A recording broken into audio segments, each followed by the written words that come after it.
নমস্কার, আপনারা দেখছেন মহিষাগ্নি টিভি বাংলা। বিশেষ খবর এই মুহূর্তে।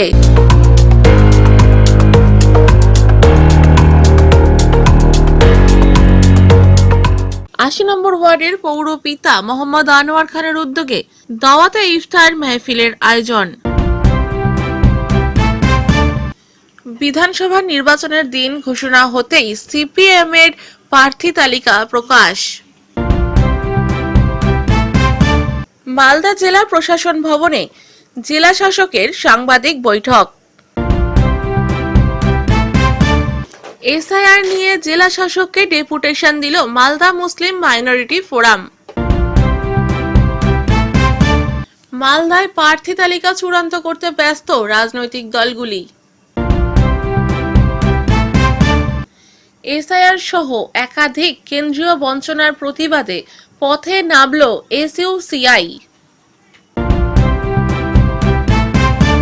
তৃণমূলের পঞ্চায়েত সদস্য সহ মারধরের অভিযোগে ৫ জন আইএসএফ কর্মীকে গ্রেপ্তার করল হাড়োয়া থানার পুলিশ। কালিয়াগঞ্জ বিধানসভার বিজেপি প্রার্থী উৎপল মহারাজ। ৮০ নম্বর ওয়ার্ডের পৌরপিতা মোহাম্মদ আনোয়ার খানের উদ্যোগে দাওয়াতে ইফতার মাহফিলের আয়োজন। শনিবার গিরিশ পার্কে বিজেপি যেভাবে এক মন্ত্রীর বাড়িতে হামলা চালিয়েছে তার তীব্র প্রতিবাদ জানান ৮০ নম্বর ওয়ার্ডের পৌরপিতা মোহাম্মদ আনোয়ার খান। তিনি আরো জানান, এই ঘটনা খিদিরপুর পোর্ট এলাকায় হলে উপযুক্ত জবাব দেবে ৮০ নম্বরের তৃণমূল কংগ্রেস কর্মীরা। রবিবার খিদিরপুর মেরিন ক্লাবে আয়োজিত দাওয়াতে ইফতার মাহফিলের আয়োজন করেন পৌরপিতা আনোয়ার খান। এই দিনের ইফতারে সর্বধর্ম সমন্বয়ের ও সৌভ্রাতৃত্বের বার্তা তুলে ধরা হয়। এই দিনের দাওয়াতে ইফতারে ছিল ইলাহি আয়োজন।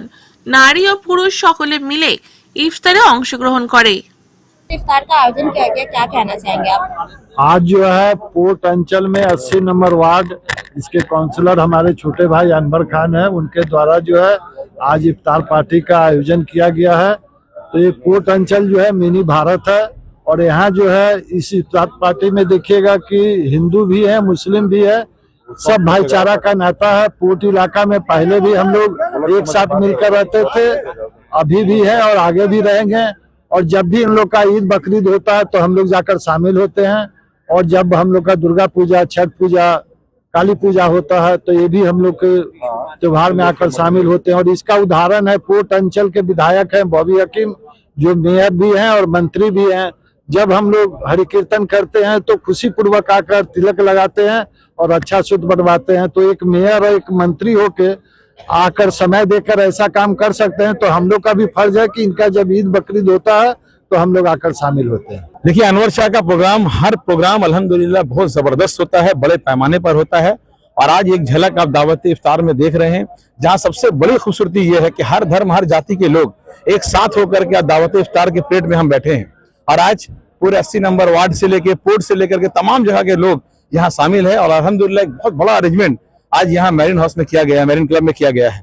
मैं तहे दिल से हमारे चचा, हमारे अंकल, इस वार्ड के काउंसिलर जनाब अनवर खान साहब को दिली मुबारकबाद देता हूं और अल्लाह से यही दुआ करूंगा कि जिस तरह से वो समाज में हर जाति, हर वर्ग के लोगों को लेके काम करते हैं, आगे भी काम करते रहे। अल्हम्दुलिल्लाह उनके सरपरस्ती में 80 नंबर वार्ड जिस तरह से आज तरक्की के रास्ते में चल रहा है, आगे भी चलेगा। আগে সবার শুভকামনা জানাচ্ছি কি আজকে এত বড় আফতার পার্টি 80 নম্বর ওয়ার্ডে আনোয়ার খান যে করেছেন তাকে অনেক অনেক ধন্যবাদ জানাচ্ছি। কেন এত বড় আফতার পার্টি আমাদের পোর্ট অঞ্চলে অনেক কম দেখা যায়, কেন কি পোর্ট অঞ্চলে সবার লেবার ক্লাসে আছে, বড় বড় হাস্তি হতে পারে, আনোয়ার খানের মতন মানে লোক অনেক কম পাওয়া যায়। যে উনি এত বড় আফতার পার্টিকে এত সুন্দরভাবে নিয়ে গেছেন, সবাই এখানে সবই কাস্ট আছে, হিন্দু আছে, মুসলিম আছে, শিখ আছে, সবাইকে নিয়ে এত বড় আফতার পার্টি করা অনেক অসম্ভব। বিধানসভা নির্বাচনের দিন ঘোষণা হতেই সিপিএম এর প্রার্থী তালিকা প্রকাশ।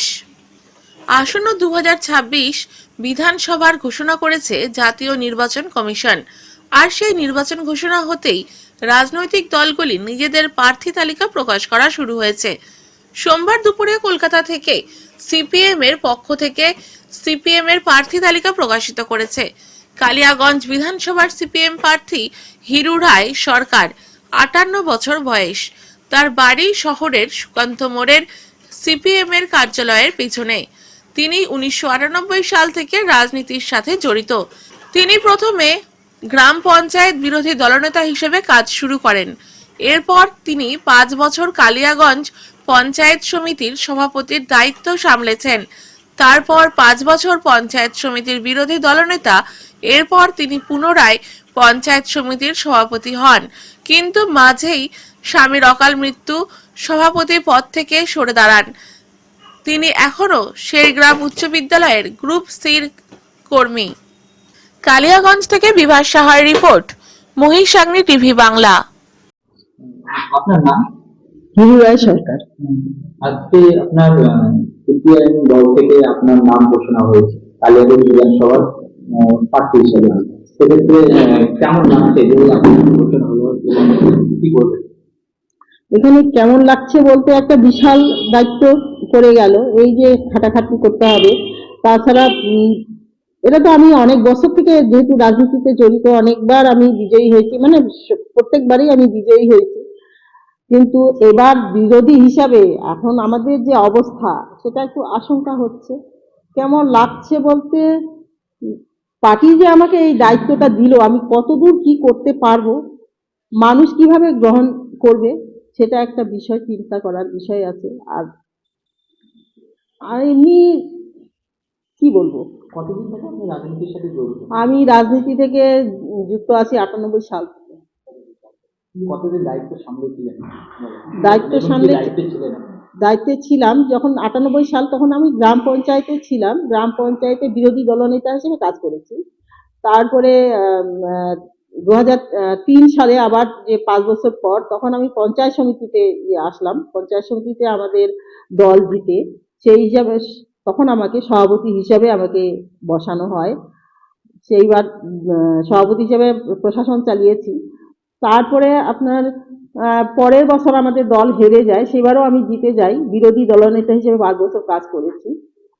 তারপরে আবার যে ভোট হলো, তখন আবার ভোটে দাঁড় করলো আমাকে, তখন আবার জিতে যাই, আবার আমাদের দল জিতলো, সেখানে আবার সভাপতি আমাকে করে।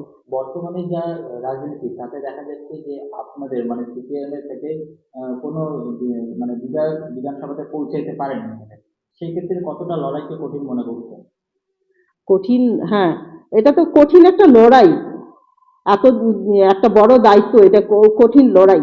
তবে আমি এটা যতদূর জানি, আমি এতদিন প্রশাসন চালিয়েছি তো, বা বিরোধী দলনেতা হিসেবে যেটা কাজ করেছিলাম, তাতে লোকজনের যে গ্রহণযোগ্যতা, এটা আমি বিশ্বাস করি, লোকজনের গ্রহণযোগ্যতা আমার আছে বলে আমি এটা মনে করি, এটা বিশ্বাস করি। কালিয়াগঞ্জ থেকে বিগত দিনে সিপিআইএম এর ছিল বিধায়ক, পরবর্তীতে কংগ্রেস, এবং তারপরে দেখা গেছে যে এখানে মানে জোট, এবং তারপরে হচ্ছে বিজেপি এখানে এখন বর্তমানে ক্ষমতায় রয়েছে বিধায়ক। সেক্ষেত্রে কাকে আপনি বেশি মানে প্রতিপক্ষ বলে গুরুত্ব দিচ্ছেন, কাকে বিরোধী? আমি এদের কাউকে প্রতিপক্ষ বলে মনে করি না ব্যক্তিগতভাবে। রাজনীতির এদের যে খেলা, এই খেলাটা যদি ওরা সুকৌশলে অন্যরকম ভাবে করে, সেটা অন্যরকম, কিন্তু এদের কারোই আমি মনে করি এদের গ্রহণযোগ্যতা নাই। কারণ এক দল ছাড়ে এক দলের নিয়ে আরেক দলে চলে যায়, এই যে একটা বিষয়, সেটা আমি এদের প্রতিপক্ষ মনে করি না। মানুষের কাছে ভোট দরবারে কি প্রতিশ্রুতি রাখবে? ভোট দরবারে প্রতিশ্রুতি রাখার বিষয়, যদি আমাদের সেই দল সেটা যদি আসে, আমাদের সেই যেতে পারি, তাহলে তো প্রতিশ্রুতি বামফ্রন্টের যেটা আমাদের যে একটা এখতিয়ার বার হয়, সেই এখতিয়ারের মধ্যে সব ডিটেলস থাকবে, সেটার মধ্য থেকেই আমাদের সব ব্যাখ্যা আছে। কতটা আশাবাদী আপনি? ব্যক্তিগতভাবে আশাবাদী, যদিও ভোট সংখ্যা বাড়বে, এটা। আপনি তো নিবেদনের জনপ্রতিনিধি ছিলেন, মাঠে তো অনেকদিন ধরে ছিলেন, এই সময় কি করছেন আপনি? এই সময় আমি যেহেতু আমার হাজবেন্ড চলে গেল, সে অকালে চলে যাওয়ার পর, আমি তো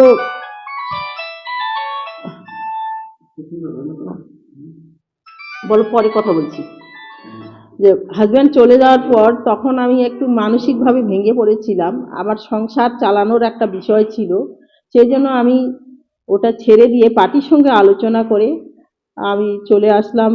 তখন চাকরি একটা নিলাম, চাকরি নিয়ে সেই সংসার নিয়েই ব্যতিব্যস্ত ছিলাম।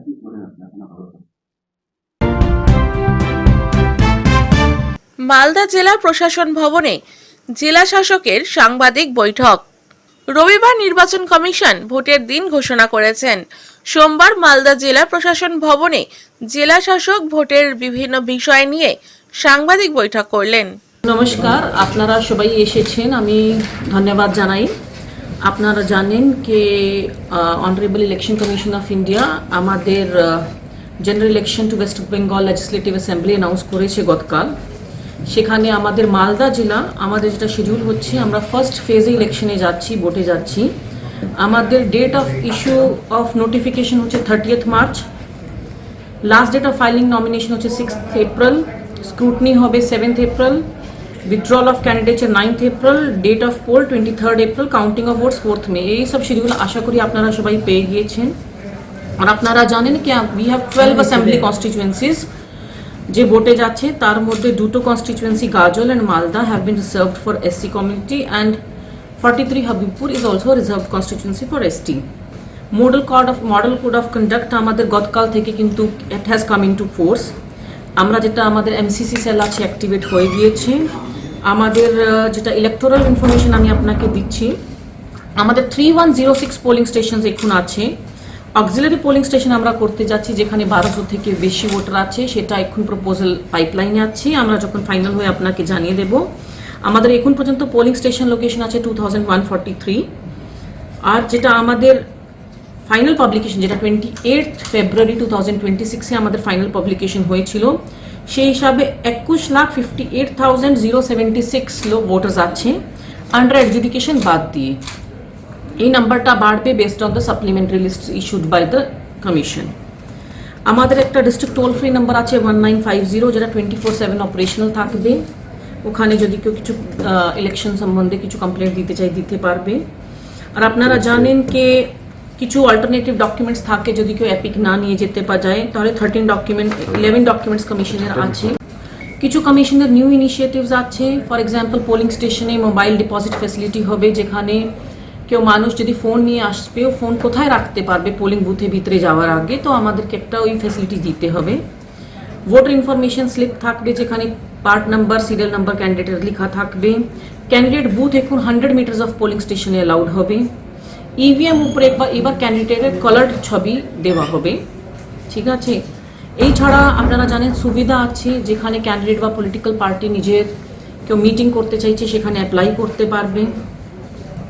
নমিনেশন আপনারা জানেন কি যখন আমাদের নমিনেশন শুরু হবে, আমরা পলিটিক্যাল পার্টিদের সঙ্গেও বসবো, ওদেরকেও ট্রেনিং দেবো। অ্যান্ড ওরা যখন নমিনেশন ফাইল করতে হবে, ওদের কী ডকুমেন্ট দিতে হবে সেটা আমরা সব ওনাদেরকে জানিয়ে দেবো। আমাদের যেটা media certification and media monitoring committee আছে, সেটা ফর্ম হয়ে গিয়েছে। আপার সিলিং অফ যেটা ইলেকশন এক্সপেন্সেস আছে per assembly constituencies 40 lakh rupees per candidate. এই ছাড়া আপনারা জানেন কি একটা সেকশন 176 অফ BNS আছে, যেখানে মানে আর একটা 170 BNS আছে, যেটা রিলেটেড টু ইলেকশন ও আছে কি inducement to any voter if committed by candidate or any political party which is a legal offense, and also it is an appeal to general public ke erokom inducement e na porte। আর একটা আছে কি printing প্রেসকে আমরা চিঠি করে দিয়েছি কি যেটা আপনাদের কাছে প্রিন্টিং করাবে তার নিচে ওনার প্রিন্টিং প্রেসের নাম থাকবে। এইসব প্রিন্টিং প্রেসকে চিঠি করা হয়েছে। MCC রিগার্ডিং আমরা সব সমস্তগুলো অফিসেসকে, সেন্ট্রাল গভর্নমেন্ট হোক বা স্টেট গভর্নমেন্ট হোক, আমরা সবাইকে চিঠি করে দিয়েছি উইথ দ্য গাইডলাইন্স। তো আমরা প্রিপেয়ার্ড আছি ইলেকশন জন্য, আর আশা করি আমাদের ভোটার্স আর আমাদের পলিটিক্যাল পার্টি, আমাদের ক্যান্ডিডেট আর আমাদের অ্যাডমিনিস্ট্রেশন মিলিয়ে একটা ফ্রি অ্যান্ড ফেয়ার ইলেকশন আমরা বেরোবে, তখনই আমরা জানতে পারবো। Because supplement will might B a regular process, যখন ফার্স্ট সাপ্লিমেন্ট আসবে সে তার হিসাবে আমরা জানিয়ে দেবো। একজন মন্ত্রীর নাম আছে ওর মধ্যে, ওটা কি যখন সাপ্লিমেন্ট বেরোবে আমরা তখনই উত্তর পাবো। ম্যাডাম বলছি কত মানে 12টা সিটেরই কি এখানে নমিনেশন হবে না চাঁচলে কিছু থাকছে? সেটা চাঞ্চলে হবে, এখানে হবে। আমরা নমিনেশন ভেন্যু যেদিন ডেট অফ নোটিফিকেশন আছে, যখন রিটার্নিং অফিসার ফর্ম 1 ইস্যু করবে, সেই হিসাবে ওখানে ডেট অফ নোটিফিকেশন আমরা প্লেস অফ নমিনেশন আমরা স্পেসিফাই করে দেব। যেখানে নমিনেশন হবে সেখানেই আমাদের স্ক্রুটনি হবে। And time to time counting venues আমরা ঠিক করেছি, কমিশনকে 4টে ভেন্যু আমরা পাঠিয়েছি। তো অ্যাপ্রুভাল পাওয়ার পরে আমরা মানে আজকে মুসলিমদের ফোরাম এই নিয়ে বিক্ষোভ দেখিয়েছে, যেহেতু বিক্ষোভ নেই, ওদের একটা ওরা একটু আপিল নিয়ে এসেছে, রিকোয়েস্ট নিয়ে এসেছে কি ওটাই আন্ডার এডজুডিকেশন ম্যাটার। হ্যাঁ, তো ওটা নিয়ে কতটা নাম উঠতে পারে বা মানে কত পার্সেন্টেজ? মানে জুডিশিয়াল ম্যাটারে তো আমাদের কিছু এটা বলার নেই। আগেন মাই আনসার ইজ যখন সাপ্লিমেন্টারি লিস্ট বেরোবে আমরা জানতে পারবো কি হয়েছে। ম্যাডাম সার্ভেলেন্স টিম কত থাকছে এমসিসি ওয়াইজ? এমসিসি টিমস আমাদের প্রত্যেকটা এসিতে 3টে এফএসটি থাকছে, মানে 9 থাকবে, 3টে এট এ টাইম 3টে কাজ করবে, 3 শিফটে 9 থাকছে। ম্যাডাম 28 ফেব্রুয়ারি পর থেকে আমরা দেখছি প্রচুর নতুন ভোটার আবার হওয়ার জন্য আবেদন জমা করছেন আপনারা এখানে। ফর্ম 6 পড়েছে আমাদের এখানে, এবং ফর্ম 6 পড়েছে অ্যারাউন্ড এখন পেন্ডিং যেটা আছে 30,000 মতো, মানে এটা এই 28 এর পরে নি, আগে থেকেই যেটা ছিল। আর কিছু কিছু আপিলও পড়েছে, আর আমরা ওটা দেখি। এসআইআর নিয়ে জেলা শাসককে ডেপুটেশন দিল মালদা মুসলিম মাইনরিটি ফোরাম। এসআইআর নিয়ে একগুচ্ছ দাবিতে জেলা শাসককে ডেপুটেশন দিল মালদা মুসলিম মাইনরিটি ফোরাম। সোমবার সকালে রথবাড়ি থেকে একটি মিছিল মালদা শহর পরিক্রমা করে জেলা প্রশাসনিক ভবন চত্বরে জমায়েত করে। সেখানে খানিকক্ষণ বিক্ষোভ প্রদর্শনের পর সংগঠনের তরফে জেলা শাসককে একটি স্মারকলিপি তুলে দেওয়া হয়। কখনো অন্যান্য অজুহাতে তাদেরকে ডিভোটার করা হচ্ছে, ভোট কেটে দেওয়া হচ্ছে। তো এখন এই মালদা জেলার 9 লক্ষ যারা বৈধ নাগরিক, যারা যুগ যুগ ধরে এখানে বসবাস করছে, তাদেরকে এখানে ভোটার লিস্ট থেকে নাম কেটে দেওয়া হচ্ছে। আর ভোটার লিস্ট থেকে নাম কেটে দেওয়া মানে ভোটাধিকার হরণ করা, তার মানে গণতন্ত্রের বিরাট বড় স্তম্ভকে ধূলিসাৎ করে দেওয়া। এই যে অপচক্রান্ত, এই যে চক্রান্তের বিরুদ্ধে আমরা সবাই ঐক্যবদ্ধভাবে আমরা দাবি জানাতে চাইছি যে এই এসআইআর এর নামে যে এনসিআর তথা এই ভারতীয় নাগরিককে বেনাগরিক করার যে একটা চক্রান্ত, আর এর পেছনে যে একটা প্রাতিষ্ঠানিকভাবে এটা করা হচ্ছে জনগণকে, ভারতীয় নাগরিককে, এবং তার মধ্যে আবার বিশেষ করে যারা সংখ্যালঘু সম্প্রদায় তাদের পরিমাণটা সব থেকে বেশি। এটা একটা তাদের মধ্যে একটা সাম্প্রদায়িক একটা তাস খেলার একটা চক্রান্ত আমরা লক্ষ্য করছি। এই প্রতিবাদে আমরা এখানে ওই সরকারের যে প্রতিনিধি, লোকাল প্রতিনিধি মালদা ডিএম সাহেবের কাছে আমরা এখানে ডেপুটেশন দেবো, আমরা এখানে ধর্ণা করবো। এবং এই জায়গাতে যাতে আমরা, যেহেতু গণতান্ত্রিক রাষ্ট্র এবং আমরা সৌভাগ্যবান যে ভারতবর্ষ হচ্ছে বিশ্বের বৃহত্তম গণতান্ত্রিক রাষ্ট্র, সেখানকার এই গণতান্ত্রিক রাষ্ট্রের সাংবিধানিক অধিকারকে ছিন্ন করে নেওয়ার যে অপপ্রয়াস, সেটার বিরুদ্ধে আমরা ঐক্যবদ্ধ এখানে প্রতিবাদ জানাতে চাই। আপনার পরিচয়, যদি এতদিন আপনার সফল না হয় যে আন্দোলন, তো কি করবেন আগামী দিনে? আমরা পরবর্তী সময়তে আমাদের কর্মসূচি আমরা নির্ধারণ করবো পরিস্থিতি অনুযায়ী। আমরা শান্তিপূর্ণভাবে সমস্ত কিছু করবো, গণতান্ত্রিক পদ্ধতি, সংবিধান যে আমাদের অধিকার দেয় সে অধিকার অনুযায়ী আমরা প্রতিকার করার চেষ্টা করবো। আমি মোহাম্মদ জার্জিস আলী, মালদা মুসলিম মাইনরিটি ফোরামের পক্ষ থেকে আমি এখানে কথা বললাম। মালদায় প্রার্থী তালিকা চূড়ান্ত করতে ব্যস্ত রাজনৈতিক দলগুলি। নির্বাচনের দিনক্ষণ ঠিক হয়ে গেছে, এবার প্রার্থী তালিকা চূড়ান্ত করতে ব্যস্ত রাজনৈতিক দলগুলি। তৃণমূল কংগ্রেস এবং বিরোধী শিবির বিজেপিও আসন্ন বিধানসভায় জয়লাভ করতে মরিয়া। এমন অবস্থায় মালদার 12টি বিধানসভার ক্ষেত্রে চমক রয়েছে প্রার্থী তালিকায়।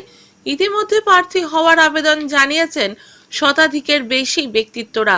মালদা দক্ষিণ সাংগঠনিক সভাপতি অজয় গাঙ্গুলি জানান, তার 7টি বিধানসভা ক্ষেত্রে 100 জনের বেশি প্রার্থী হওয়ার আবেদন জমা পড়েছে।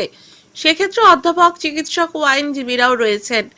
চূড়ান্ত তালিকায় কারা স্থান পাচ্ছেন সেই সিদ্ধান্ত রাজ্য ও কেন্দ্রীয় নেতৃত্বরা করবেন। পাশাপাশি আবেদনকারীদের প্রোফাইল 6টি এজেন্সি মারফত পরীক্ষা করা হয়েছে। তাদের রিপোর্টের ভিত্তিতেই প্রার্থী চূড়ান্ত হবে। অন্যদিকে প্রার্থী তালিকা নিয়ে তৃণমূলের বক্তব্য, আমাদের দলের প্রার্থী তালিকা প্রকাশিত হয় কালীঘাট থেকে। সেই তালিকা জেলা থেকে কারা স্থান পেয়েছেন, কারা পাননি সেটা আমাদের জানা নেই।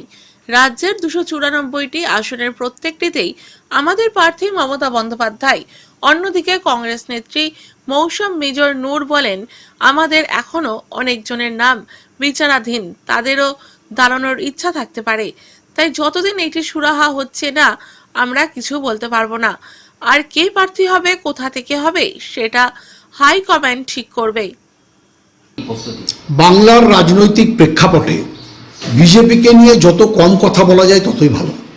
কারণ এসআইআর নামক চক্রান্তকে আরোপ করে কেন্দ্রের ক্ষমতাসীন সাম্প্রদায়িক দল বিজেপি যেভাবে বাংলার ভোটার লিস্ট থেকে বাঙালিদের নাম কেটে দিতে চাইছে, বাংলার মানুষদের ভোটাধিকার হরণ করতে চাইছে, এটা গণতান্ত্রিক পদ্ধতিকে গলা টিপে হত্যা করার শামিল। কাজেই তাদেরকে নিয়ে যত কম বলা যায় তত ভালো। আর তাদেরকে প্রার্থী হচ্ছে বা না হচ্ছে এটা বাংলার রাজনৈতিক প্রেক্ষাপটে অপ্রাসঙ্গিক। 2026-এর নির্বাচন তো দোরগোড়ায়, নির্বাচন অলরেডি ঘোষিত হয়ে গেছে। আপনারা 4 মে যে রেজাল্ট বেরোবে আপনারা দেখতে পাবেন সারা বাংলা জুড়ে সবুজ আবির আবার খেলা হবে। আবার বাংলার মুখ্যমন্ত্রী মমতা বন্দ্যোপাধ্যায় চতুর্থবারের জন্য মুখ্যমন্ত্রীর আসনে আসীন হবেন। মালদার 12টি বিধানসভা থেকে আপনাদের কতটা প্রার্থী? দেখুন, আমাদের দলের, আমি একজন দলের শৃঙ্খলাবদ্ধ কর্মী। আপনি জানেন আমাদের দলের প্রার্থী তালিকা ঘোষিত হয় কালীঘাট থেকে। প্রত্যেকবার আমাদের জননেত্রী মমতা বন্দ্যোপাধ্যায় তিনি ঘোষণা করেন, আমাদের সেনাপতি অভিষেক বন্দ্যোপাধ্যায় সহ রাজ্য যারা নির্বাচন কমিটিতে রয়েছেন তারা থাকবেন, তারা থেকে ঘোষণা করেন। কাজে সেই তালিকায় কারা স্থান পেয়েছে কারা পায়নি এটা আমাদের তো জানা নেই। যখন ঘোষণা হবে তখনই বাংলার মানুষ জানতে পারবে। আমরা একটা কথাই বলতে পারি, 294টা আসনে প্রত্যেকটি আসনের প্রার্থীর নাম হচ্ছে মমতা বন্দ্যোপাধ্যায়। যেখানেই ঘাসের উপর জোড়াফুল প্রতীক নিয়ে আমাদের প্রার্থী যারা ঘোষিত হবেন তাদের নাম দাঁড়াবে, তাদের নির্বাচনে যারা দাঁড়াবেন তাদের প্রত্যেকে জয়লাভ করানোর জন্য বাংলার মুখ্যমন্ত্রী মমতা বন্দ্যোপাধ্যায় এবং সেনাপতি অভিষেক বন্দ্যোপাধ্যায়ের নেতৃত্বে বাংলায় আবার নতুন সরকার গঠনের জন্য আমরা অঙ্গীকারবদ্ধ। জেলা তৃণমূলের পক্ষ থেকে কি প্রার্থী তালিকা পাঠানো হয়েছে কালীঘাটে এরকম? এই ধরনের কোনো ঘটনা হয় বলে আমার জানা নেই। নতুন কিছু চমক থাকছে মানে 12টি বিধানসভা? দেখুন, প্রার্থী তালিকা নিয়ে আমাদের কিছু বলার মতো স্কোপটাই নেই। কারণটা হচ্ছে আমরা তো এটা সম্পূর্ণভাবে নির্ধারিত হয় জননেত্রী মমতা বন্দ্যোপাধ্যায় এবং আমাদের সেনাপতি অভিষেক বন্দ্যোপাধ্যায় এই তালিকা তৈরি করেন। কাজে এই ব্যাপারে যদি আমি কোনো কমেন্ট করি এটা তো আমার জানা নেই। মানে এই ব্যাপারে আমাকে প্রশ্ন করাটা, আমরা দলের একটা শৃঙ্খলাবদ্ধ কর্মী, এর বাইরে আমাদের আর কিছু। দেখুন, আমাদের প্রার্থী পদের জন্য সর্বভারতীয় সভাপতি, রাজ্য সভাপতিকে সরাসরি তাদের বায়োডাটা জমা দেওয়ার আমাদের সংবিধান আছে। আমার জ্ঞাতার্থে মানে আমাকে জানিয়ে 7টা বিধানসভা দক্ষিণ বাংলা সাংগঠনিক জেলার মধ্যে পড়ে, সেখানে 100-র উপরে অ্যাপ্লিকেশন পড়েছে এবং তারা এই সঙ্গে সঙ্গে রাজ্য সভাপতির কাছেও, রাজ্যের কিংবা কেন্দ্রের পদাধিকারীর কাছেও পাঠিয়েছে। এবং আমার নোটিশে নাই এরকমও অনেক লোক অ্যাপ্লিকেশন করেছে যেটা বিজেপির সংবিধানে থাকে করার জন্য। তো স্বাভাবিকভাবে 100-র উপরে 7টা বিধানসভার জন্য আমার জ্ঞাতার্থে নমিনেশন হয়েছে। যারা নমিনেশন বা অ্যাপ্লিকেশন করেছে কি ধরনের ক্যারেক্টার রয়েছে? সমাজের সমস্ত শ্রেণীর মানুষ আছে। প্রফেসর 4-5 জনের অধিক আছে যেটা আমি জানি, 3 জন ডাক্তার আছে যেটা আমি জানি, স্কুলের শিক্ষক আছেন, প্রধান শিক্ষক আছেন, প্রাইমারি শিক্ষক আছেন, ব্যবসায়ী আছেন, ভারতীয় জনতা পার্টির পদাধিকারী আছেন, কার্যকর্তারা আছেন। সমাজের সমস্ত শ্রেণীর মানুষই আছে এবং সংখ্যালঘু সম্প্রদায়েরও একাধিক ব্যক্তি আমার কাছে বায়োডাটা জমা দিয়েছেন, রাজ্যের কাছে বায়োডাটা জমা দিয়েছেন এখন পর্যন্ত। তো কি ক্রাইটেরিয়া বাছা হচ্ছে, মানে আপনারা কি পাচ্ছেন, কি ধরনের ক্যান্ডিডেট চুজ করছেন?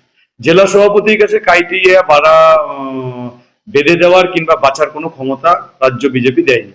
সবাইকেই অ্যাপ্লিকেশন পাঠিয়ে দিতে হবে এবং 6টি আমাদের টিম ঘুরেছে, সমস্ত বিধানসভা মানুষের সঙ্গে কথাবার্তা বলেছে।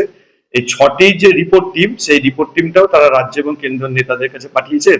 সমস্ত কিছু বিচার করে তারপরে বিজেপির প্রার্থী তালিকা হবে এবং এটা এইরকমই ভাবা হয়েছে যে যারা জিতবে যেখান থেকে তারাই ক্যান্ডিডেট হবে। এইটাই এখনো বিজেপির সেন্ট্রাল নেতৃত্ব ভেবেছে, কারণ আমরা যেহেতু 2026-এ বিধানসভা দখল করব, সেই জন্য সমস্ত দিক সূক্ষ্ম থেকে সূক্ষ্মভাবে চিন্তা করে এই ক্যান্ডিডেট বাছা হচ্ছে। উল্লেখযোগ্য কিছু না, উল্লেখযোগ্য বলে কিছু নাই। ভারতীয় জনতা পার্টিতে এইবার আমার 7টা বিধানসভায় যে দাঁড়াবে সেই উল্লেখযোগ্য। আলাদা করে উল্লেখযোগ্য কোনো ক্রাইটেরিয়া বিজেপিতে এখনো পর্যন্ত সেন্ট্রাল কিংবা রাজ্য নেতৃত্ব আমাকে জানায়নি। যারা প্রার্থী হবে তারা সবাই উল্লেখযোগ্য। মালদা বিশিষ্ট রয়েছে, বিশিষ্ট অ্যাপ্লিকেশন করেছে আমাকে ছাড়া একাধিক আমাদের অ্যাডভোকেট, বরিষ্ঠ অ্যাডভোকেট তারাও অ্যাপ্লিকেশন করেছেন, তাদেরও নামডাক শোনা যাচ্ছে। সমস্তটাই কেন্দ্রীয় যে কমিটি আছে সেই কেন্দ্রীয় কমিটি বিচার বিশ্লেষণ করছে সম্মিলিতভাবে। আমাদের যে যা পাঠাবার সেটা পাঠিয়ে দেওয়ার পর নতুন মুখ আসছে, না ঘোষণা হলে বলা যাবে না। সমাজের সর্বস্তরের মানুষ যখন আছে এবং নতুন পুরাতন সবাই যখন অ্যাপ্লিকেশন করেছে, তখন নতুন পুরাতন নাম থাকবে, এটাই স্বাভাবিক, এবং এই মুখ থাকবে, এটাই স্বাভাবিক। কারণ কি আমরা তো এই আলোচনা নিয়ে বেশি ব্যস্ত যে আমাদের যারা প্রকৃত ভোটাররা তারা সুযোগ পাচ্ছেন কি না ভোট দেওয়ার। অনেকের ইচ্ছাও থাকতে পারে, দাঁড়াতেও পারেন, দাঁড়ানোর ইচ্ছা থাকতে পারে, তারা মানে সেই সুযোগ যে কোনো দলেরই হোক না কেন। আমরা তো শুনছি অন্যান্য দলের নেতৃত্বরাও এডুকেশন লিস্টে আছেন, তারাও সুযোগ পাচ্ছেন কিনা, এগুলো নিয়ে আমরা এখন ব্যস্ত। মালতীপুর বিধানসভা কি আপনার সিট? আমি তো বললাম এটা নিয়ে আমাদের এখনো কোনো আলোচনা হয়নি। যখন সব ফাইনাল হয়ে যাবে তখন নিশ্চয়ই দল থেকে যান, আর আমি তো ফাইনাল করার লোক না, সে লিডারশিপ ফাইনাল করবে। কংগ্রেস কতটা প্রস্তুত এই বিধানসভা নির্বাচন? কংগ্রেস সবসময় প্রস্তুত এবং মানুষ প্রস্তুত কংগ্রেসকে ভোট দেওয়ার জন্য। যদি ভোট হয়, পুরো আপনাদের যে চুক্তি রয়েছে, আপনাদের যে লড়াই, আমি আগেও বললাম যে আমরা চাই যে আগে এডুকেশন লিস্টটা কমপ্লিট হোক, ক্লিয়ার হোক, তারপর ভোটের কথা আমরা আপনাদের সঙ্গে অবশ্যই আলোচনা। এসআইআর সহ একাধিক কেন্দ্রীয় বঞ্চনার প্রতিবাদে পথে নামল এসইউসিআই। মধ্যপ্রাচ্যের যুদ্ধ পরিস্থিতির প্রভাব পড়েছে দেশের নিত্য প্রয়োজনীয় জ্বালানির বাজারে, এমন অভিযোগ তুলে রান্নার গ্যাসের অস্বাভাবিক মূল্য বৃদ্ধি, কালোবাজারি এবং এসআইআর এর নামে বৈধ ভোটারের তালিকা থেকে নাম বাদ দেওয়ার প্রতিবাদে কেন্দ্রের বিরুদ্ধে পথে নামল এসইউসিআই। সোমবার বসিরহাট শহরের বোটঘাট এলাকায় শহীদ দীনেশ মজুমদার রোড অবরোধ করে বিক্ষোভ দেখান দলের কর্মী ও সমর্থকরা। দলীয় পতাকা ও প্ল্যাকার্ড হাতে নিয়ে বিক্ষোভকারীরা কেন্দ্রীয় সরকারের নীতির বিরুদ্ধে স্লোগান তোলেন। তাদের অভিযোগ, আন্তর্জাতিক পরিস্থিতিকে অজুহাত করে দেশে রান্নার গ্যাসের দাম লাগাম ছাড়া বাড়ানো হয়েছে। সরকারি নিয়মে এলপিজি সিলিন্ডারের দাম নির্ধারিত থাকলেও বিভিন্ন জায়গায় তা অতিরিক্ত দামে বিক্রি হচ্ছে, ফলে সাধারণ মানুষের নাভিশ্বাস উঠছে। অবিলম্বে গ্যাসের দাম কমানো এবং কালোবাজারি বন্ধের কঠোর পদক্ষেপ নেওয়ার দাবি জানান আন্দোলনকারীরা। এই দিনের বিক্ষোভে এসইউসিআই নেতারা আরও অভিযোগ করেন, এসআইআর এর নামে বিভিন্ন এলাকায় বৈধ ভোটারদের নাম তালিকা থেকে বাদ দেওয়া হচ্ছে। এর ফলে বহু মানুষ ভোটাধিকার থেকে বঞ্চিত হওয়ার আশঙ্কায় রয়েছেন।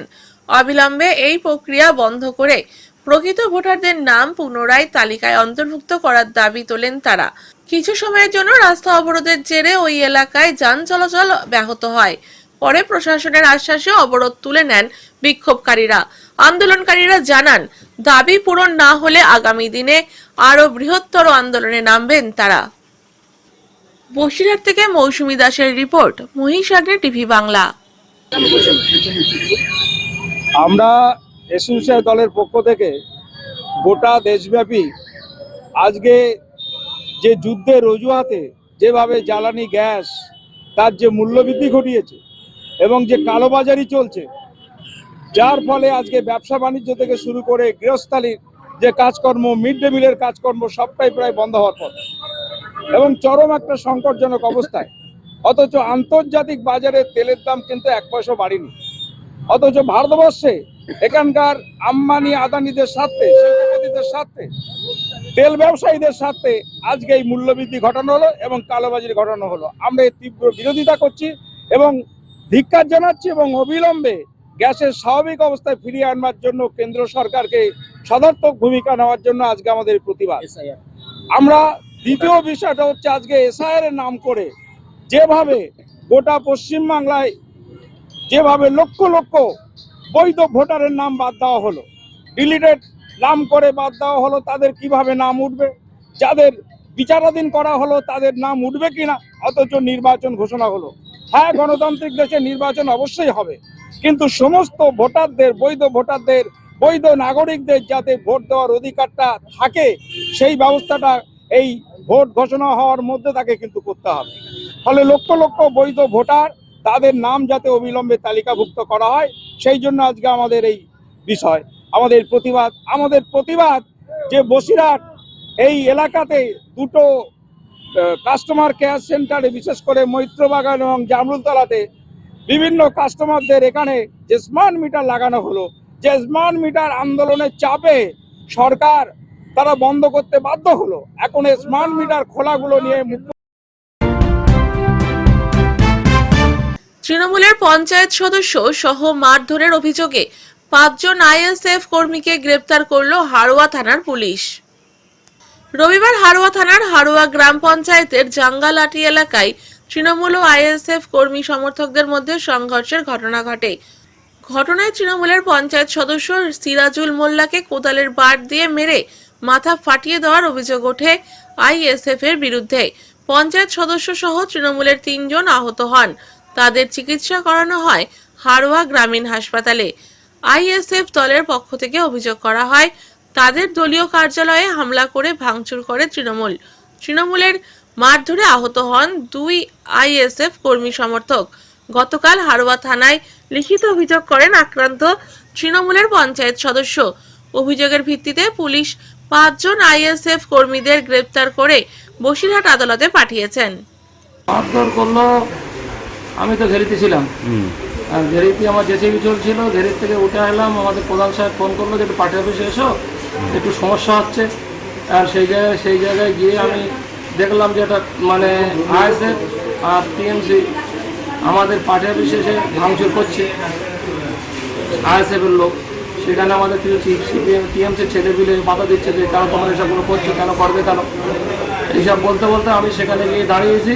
বলছে সেই মানে অমুক গ্রাম থেকে অমুক বাইরের গ্রাম থেকে লোক এসছে, ওকে মার্ডার করে দিতে হবে, ধরো ওকে বলে আমি সবাই গাড়ি থেকে নেমেছি। আর ওরা কোদালের বাড়ি দিয়ে আমার উপরে 5-7 জনা আমার উপরে মানে ব্যাপারক মেরে আমার মাথায় মেরে মাথা ফাটিয়ে দিয়েছে। কি দিয়ে মেরেছে? কোদালের বাড়ি দিয়ে মাথায় মেরেছে। কজন আহত হয়েছেন আপনাদের? আমরা আহত হয়েছি 3 জনা। মূলত ঝামেলাটা কি নিয়ে? মূলত ঝামেলা নিয়ে আমাদের পার্টি অফিস ভেঙে দেবে, টিএমসির পার্টি অফিস ভেঙে দেবে লোকে। আর সেইটা আমরা বাধা দিয়েছি। আমি মানে আমাদের অন্য লোকজন বাধা দিতে গিয়েছিল, আর আমার প্রধান সাহেব ডেকেছিল পার্টি অফিসে এসেছিল। আমি সেখানে গিয়েছি যে মানে ঝামেলা, আমি তো সেখানে দাঁড়িয়েছিলাম, আমার দাঁড়ানো অবস্থা, আমি কিছুই করিনি, কিছু মুখ দিয়ে কোনো কথাই বলিনি। আপনাদের পার্টি অফিস ভাঙচুর করেছে? হ্যাঁ, পার্টি অফিস ভাঙচুর। কি নাম আপনার? আমার নাম সিরাজুল মোল্লা। আপনি কে? আমি টিএমসি মেম্বার। কোন পঞ্চায়েতের? পঞ্চায়েত। বুথ নাম্বার কত আপনার? Booth number 210। কালিয়াগঞ্জ বিধানসভার বিজেপি প্রার্থী উৎপল মহারাজ ইতিমধ্যেই প্রার্থী ঘোষণা করল কালিয়াগঞ্জ বিধানসভার বিজেপি প্রার্থী উৎপল মহারাজ। প্রার্থী হয়ে কি বললেন কালিয়াগঞ্জের বিজেপি প্রার্থী উৎপল মহারাজ, আসুন জেনে নিই। আমার সম্পূর্ণ নাম উৎপল ব্রহ্মচারী, আর সন্ন্যাস নাম স্বামী জ্যোতির্ময়ানন্দজি। সবাই উৎপল মহারাজ বলেই একট অঞ্চলে চেনে। আমাকে বিজেপি প্রার্থী করেছে, তার জন্য আমি কেন্দ্রীয় যারা নেতৃত্বে রয়েছেন, প্রধানমন্ত্রী, যশস্বী প্রধানমন্ত্রী এবং আমাদের যশস্বী গৃহমন্ত্রী অমিত শাহজি, তাদেরকে আমি ধন্যবাদ জানাচ্ছি যে আমার মতো ক্ষুদ্র মানুষকে তারা চয়েস করেছেন, দায়িত্ব দিয়েছেন, তার জন্য তাদের প্রতি আমার কৃতজ্ঞতা থাকছে। মূলত আপনি কোন সংস্থার সাথে জড়িত এবং কিভাবে কাজ করতেন বিগত দিনে? আমি ভারত সেবাশ্রম সংঘের সঙ্গে যুক্ত ছিলাম। যেহেতু ভারত সেবাশ্রম সংঘ একটি অরাজনৈতিক সেবামূলক আধ্যাত্মিক প্রতিষ্ঠান, তো সেখানে থেকে তো প্রত্যক্ষ রাজনীতি করা সম্ভব নয়, তাই এটা আমার একদম ব্যক্তিগত সিদ্ধান্ত, এবং সেই ব্যক্তিগত সিদ্ধান্ত থেকে আমি রাজনীতিতে যুক্ত হয়েছি। তো এখন থেকে আমি ভারত সেবাশ্রম সংঘের সন্ন্যাসী মানে অনুমোদিত মানে সদস্য পদ থেকে নেই আর কি এই মুহূর্ত থেকে। হ্যাঁ, এটা অবভিয়াসলি তাই করতে হবে যে ওখানে থেকে রাজনীতি করা সম্ভব নয়, যেহেতু সেটা একটা অরাজনৈতিক প্রতিষ্ঠান। এটা আমার সম্পূর্ণ ব্যক্তিগত সিদ্ধান্ত, এবং এই সিদ্ধান্ত অনুসারে আমাকে কার্যক্রম করতে হবে। আজকে আপনাকে দল প্রার্থী ঘোষণা করছেন, আপনি কিভাবে ভোট প্রচারে যাবেন মানুষের কাছে? এটা তো একটা অ্যাকচুয়াল কালিয়াগঞ্জ বিধানসভা একটা বিজেপির শক্ত ঘাঁটি, মানুষের কাছে কিভাবে বার্তা নিয়ে যাবেন? দেখুন, সেবাই আমার ধর্ম, সেবাই আমার কর্ম। দেশ, জাতি, সমাজকে সেবা করব এই মনোভাব নিয়েই আমি সন্ন্যাসী হয়েছিলাম। তো সমাজের কাজ করতে গিয়ে মানুষের যে বিভিন্ন দুর্দশা দেখেছি, তাতে আমার মনে হয়েছে যে রাজনৈতিকভাবে যদি আমরা সশক্তিকরণ করতে পারি নিজেদেরকে, তাহলে আরো বেশি মানুষের কাছে পৌঁছানো যাবে। তো সেই বার্তা নিয়ে মানুষের কাছে আমরা পৌঁছাবো। আমার এখানে যারা এখানকার কার্যকর্তা রয়েছে, বুথ সভাপতি, মন্ডল সভাপতি রয়েছে, এখানে বসন্ত দা রয়েছে, অপূর্ব দা রয়েছে, এবং তারিণী দা রয়েছে, এবং আরো সবাই রয়েছে। তাদের সবার সহযোগিতা নিয়ে, তাদের পরামর্শ নিয়ে আমি মানুষের দ্বারা দ্বারে পৌঁছাবো। রায়গঞ্জ লোকসভা কেন্দ্রের সাংসদ মাননীয় কার্তিক চন্দ্র পালের সাথে আপনার একটা সুসম্পর্ক দীর্ঘদিনের, সেখানে দাঁড়িয়ে তার সাথে আপনি কিভাবে ভোট প্রচার করবেন? কার্তিক বাবু অত্যন্ত অভিজ্ঞ মানুষ, তার দীর্ঘদিনের রাজনৈতিক জীবন, তিনি যেভাবে আমাকে গাইড করবেন আমি সেই অনুসারেই চলবো আর কি, কারণ এই ক্ষেত্রটা আমার কাছে একদম সম্পূর্ণ নতুন। কতটা আশাবাদী বিধানসভা লিড কতটা বেশি করতে পারবেন? দেখুন, আমরা সারা বছর মানুষের কাছে কাছে পৌঁছেছি ব্যক্তিগতভাবে, প্রাতিষ্ঠানিকভাবে, এবং বিজেপি তো সারা বছর ধরে গ্রামে গ্রামে প্রচার করেছে, তাদের সংগঠনকে মজবুত করেছে। তো আমরা 100% আমরা কনফিডেন্ট যে আমরা ভালো রেজাল্ট করব। সারা সপ্তাহের খবরের জন্য সংগ্রহ করুন বাংলা সাপ্তাহিক মহিষাগ্নি পত্রিকা। ই-পেপার বা ওয়েবসাইটের জন্য লগ ইন করুন www.mohisagnipotrika.com। এছাড়াও ইউটিউব এবং ফেসবুক থেকে চ্যানেলটি দেখলে অবশ্যই সাবস্ক্রাইব করে সঙ্গে থাকুন।